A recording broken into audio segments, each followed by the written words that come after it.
Good morning 8th class. आज हम new chapter start कर रहे हैं। Lesson number 15, first war of independence, यानी कि पहली लड़ाई इंडिपेंडेंस, अपनी आज़ादी के लिए। आपको मैंने बताया कि ब्रिटिश ने 200 ईयर्स हम पर राज किया। उन्होंने किस तरह से वो ट्रेडर्स बनकर आए थे और किस तरह से उन्होंने धीरे धीरे इंडिया को अपने कंट्रोल में करना स्टार्ट किया।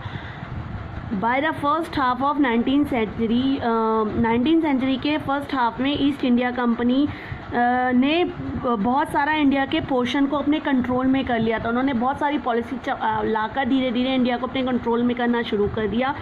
कुछ एरियाज डायरेक्टली उनके कंट्रोल में था और कुछ एरिया इनडायरेक्टली उनके कंट्रोल में था। जो इनडायरेक्टली एरिया था उसमें बहुत सारे इंडियन रूलर्स ऐसे थे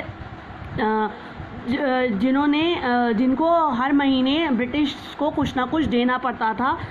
जो मुग़ल पावर थी वो ऑलमोस्ट नेगलेक्ट थी, मतलब मुग़ल पावर राजा जो थे वो केवल नाम के रह गए थे। पावर सारी ब्रिटिशर्स के हाथ में चली गई थी। एक तरह से 1850 तक ब्रिटिश जो है वो सुप्रीम पावर पूरी होल इंडिया, होल तो नहीं पर काफ़ी इंडिया का बहुत बड़ा पार्ट उनके कंट्रोल में था। 100 years after the British, battle of Plassey के 100 ईयर्स बाद against the unjust and British government जो है वो अनजस्ट थी। उनके जो गवर्नमेंट है वो गलत लॉज बना रही थी। इसी वजह से बहुत सारे ब्रिटिश रूल को हटाने के लिए, यानी ब्रिटिशर्स को हटाने के लिए हमारी कंट्री में बहुत सारे रिवॉल्ट हुए। और उसमें से सबसे मोस्ट इम्पॉर्टेंट रिवॉल्ट जो है वो 1857 का रिवॉल्ट है। 1857 रिवॉल्ट जो है वो बीज है इंडियन नेशनलिज्म का, यानी इंडियन नेशनलिज्म, देशभक्ति की भावना, अपने देश के प्रति प्यार। 1857 का रिवॉल्ट की वजह से देश के लोगों में ये बात स्टार्ट हुई। It started the movement which are continues. ये मूवमेंट जो है स्टार्ट हुआ 1857 से और ये स्ट्रगल फिर चलता रहा ब्रिटिश रूल इन 1947, जब तक कि हमारे को आज़ादी नहीं मिल गई। ब्रिटिश हिस्टोरियंस ने इनको फर्स्ट वॉर ऑफ इंडिपेंडेंस को सिपाही म्यूटनी कहा, यानी सिपाहियों की एक छोटी सी घटना। पर जबकि इंडियन हिस्टोरियंस के हिसाब से जो ये रिवॉल्ट है 1857 का, ये हमारी आज़ादी के लिए पहली वॉर थी, यानी हमें जो 200 साल बाद आज़ादी मिली उसके लिए जो पहली लड़ाई थी वो यही थी। Revolt of 1857 proceeded by a series of disturbance in different part of the country from the late 18th century onward। जो रिवॉल्ट ऑफ 1857 है उसमें बहुत सारी डिस्टर्बेंस थी, यानी वो पूरी होल कंट्री में नहीं था। फिर भी इसको फर्स्ट वॉर ऑफ इंडिपेंडेंस ही कहेंगे। जैसे कि सन्यासी रिबेलियन नॉर्थ बंगाल में और चुनार रिबेलियन बिहार में और बंगाल में ब्रोक आउट स्टार्ट हुआ था लेट 18th सेंचुरी में। सेवरल पीजेंट्स जो हैं मिड 19th सेंचुरी में उन्होंने भी रिवॉल्ट किया था, जैसे Moplah peasant of the Malabar और Faraizi movement by the Muslim peasant in Bengal, इन लोगों ने भी रिवॉल्ट किया।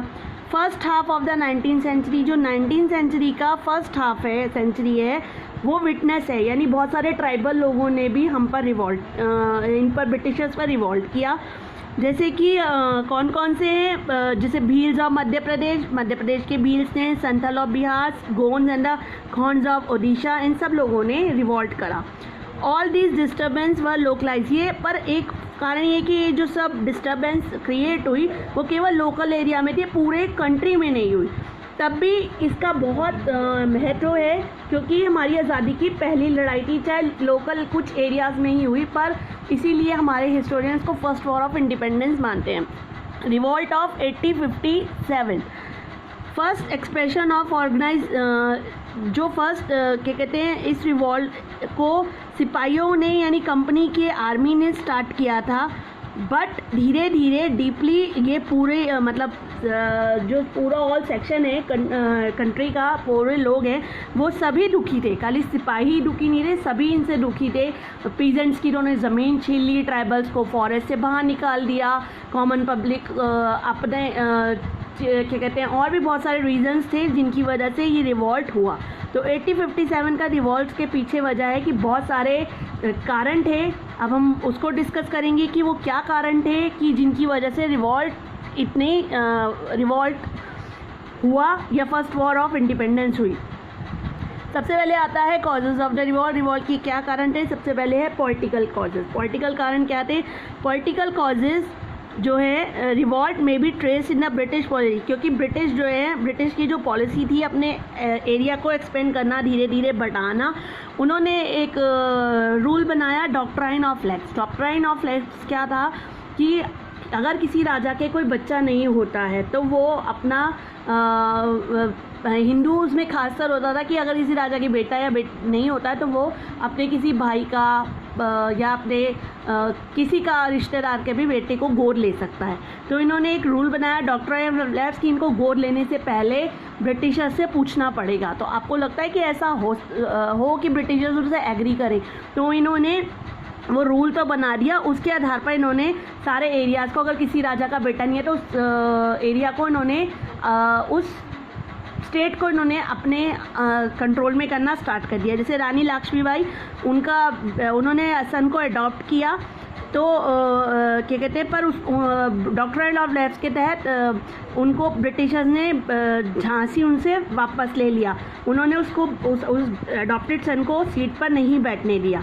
इसके अलावा सतारा, नागपुर, झांसी, ये सारी स्टेट थी जिनको डॉक्ट्राइन ऑफ लेग्स के अंतर्गत अपने इन्होंने कंट्रोल में कर दिया। इसके अलावा जयपुर, संबलपुर, उदयपुर, ये सारी स्टेट इन्होंने धीरे धीरे डॉक्ट्राइन ऑफ लेग्स के नाम पर अपने कंट्रोल में करनी ब्रिटिश ने शुरू कर दिया। अदर रूलर्स जो हैं वो भी इस बात से घबराने लगे कि इस मैटर पे कोई उनका साथ नहीं देगा और धीरे धीरे सारा एरिया उनके कंट्रोल में आ जाएगा। इसके अलावा इन्होंने बहुत सारे राजाओं को नाम के लिए बिठा रखा था, उनको पेंशन देते थे। उनमें से कुछ राजाओं की इन्होंने पेंशन को मना कर दिया, जैसे Nana Saheb, son of adopted Bajirao second के बेटे थे नाना साहिब, उनको इन्होंने पेंशन देने से मना कर दिया। एक तरह से इन्होंने सारे एरिया को धीरे धीरे अपने कंट्रोल में करना शुरू कर दिया।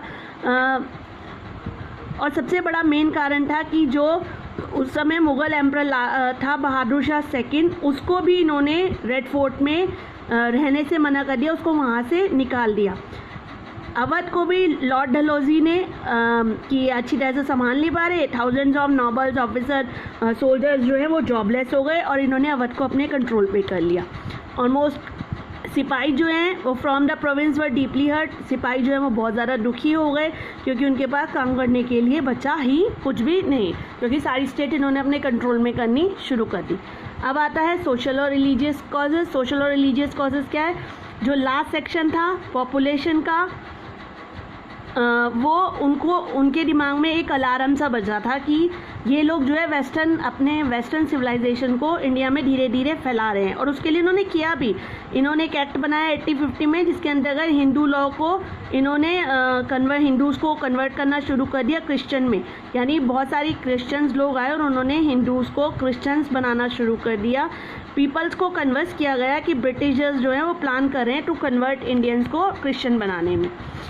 और सबसे प्रॉब्लम की बात क्या थी? इन्होंने वैसे तो इन्होंने अच्छा काम किया था। हमारे यहाँ उस समय एक प्रथा होती थी सती सिस्टम, हस्बैंड मरता था तो उसके साथ वाइफ को भी जला दिया जाता था और विडो की रीमैरिज नहीं हो सकती थी। फीमेल इन्फेंटिसाइड, बच्चा होने के, लड़की होने के बाद उसको मार दिया जाता था।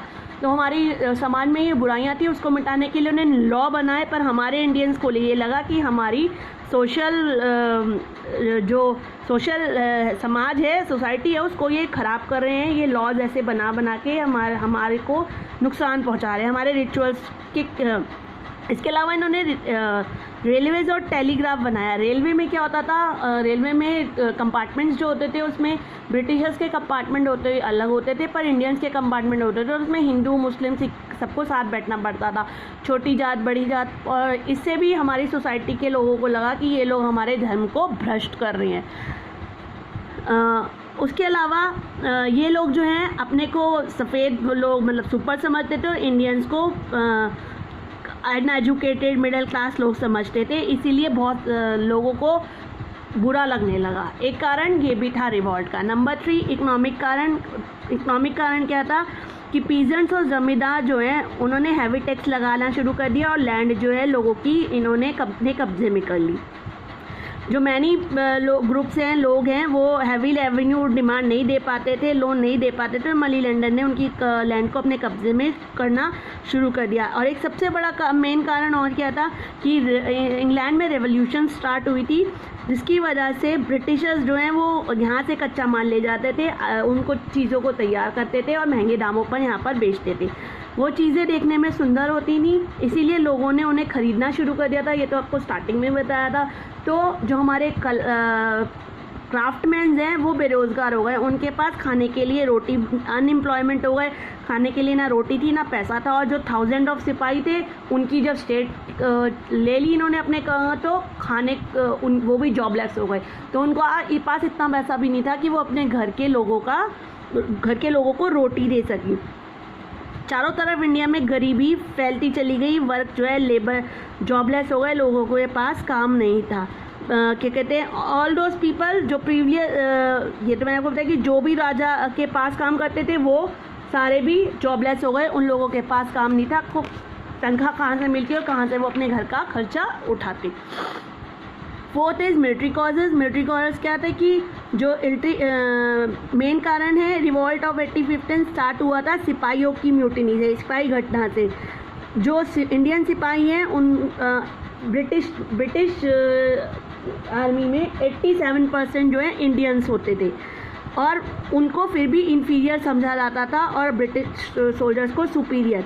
उनको ज़्यादा सैलरी भी नहीं दी जाती थी और ऊंचे रैंक भी नहीं दिया जाता। लास्ट टू लास्ट सूबेदार, जो इंडियन आर्मी में आप ज़्यादा से ज़्यादा सूबेदार बन सकते थे, बाकी सारे हाईएस्ट रैंक ब्रिटिशर्स के पास होते थे।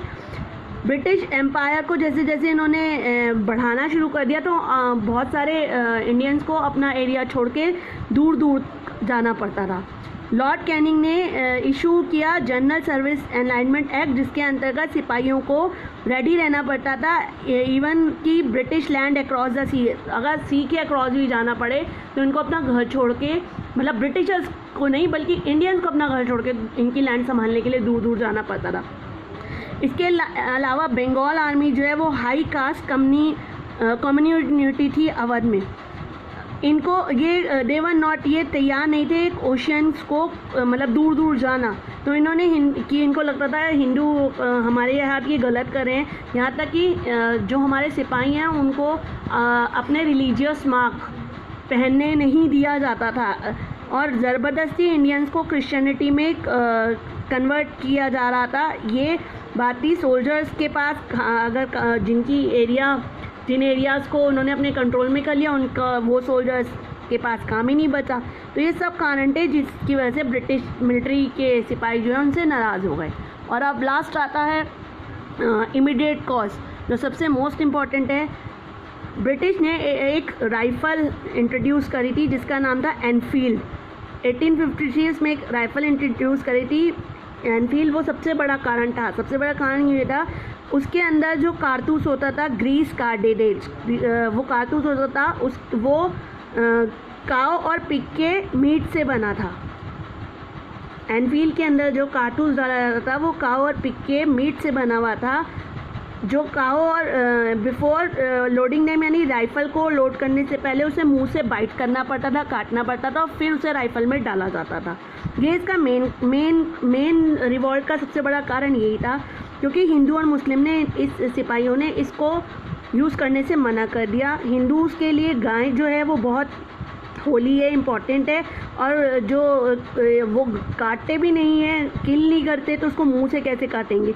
और मुस्लिम के लिए पिग जो है वो डर्टी, गंदा है, तो इसीलिए हिंदू और मुस्लिम ने सिपाहियों ने उस कार्डिडेज को यूज़ करने से मना कर दिया। इन मार्च 1857 में मंगल पांडे एक सिपाही सबसे पहले बैरकपुर 1850 है मंगल पांडे बैरकपुर में उसने सबसे पहले कार्डिडेज को यूज़ करने से मना कर दिया और यहाँ तक कि अपने ब्रिटिश सीनियर ऑफिस पर अटैक भी कर दिया। जनरल हैरिस उस पर अटैक कर दिया। बाद में उसको पकड़ लिया गया और उसको हैंग टू डेथ, फांसी की सज़ा दी गई 8 अप्रैल को। और उसके साथ उसकी पूरी रेजिमेंट यानी जो जितनी भी सेना थी उसको भी डिसमिस कर दिया गया, पनिशमेंट मिली।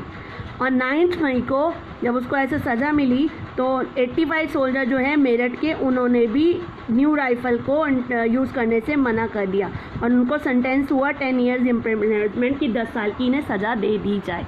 ठीक है, यही वो कारण है जिसकी वजह से रिवॉल्ट जो है वो स्टार्ट हुआ। सबसे मेन कारण, इमीडिएट कारण क्या हुआ कि ब्रिटिश ने उस जो राइफ़ल को इंट्रोड्यूस किया उसको यूज़ करने से हमारे सिपाहियों ने मना कर दिया। उन्हें लगा कि हमारे धर्म को ब्रश कर रहे हैं और हमारा गलत यूज़ कर रहे हैं। चलिए आज के लिए इतना ही।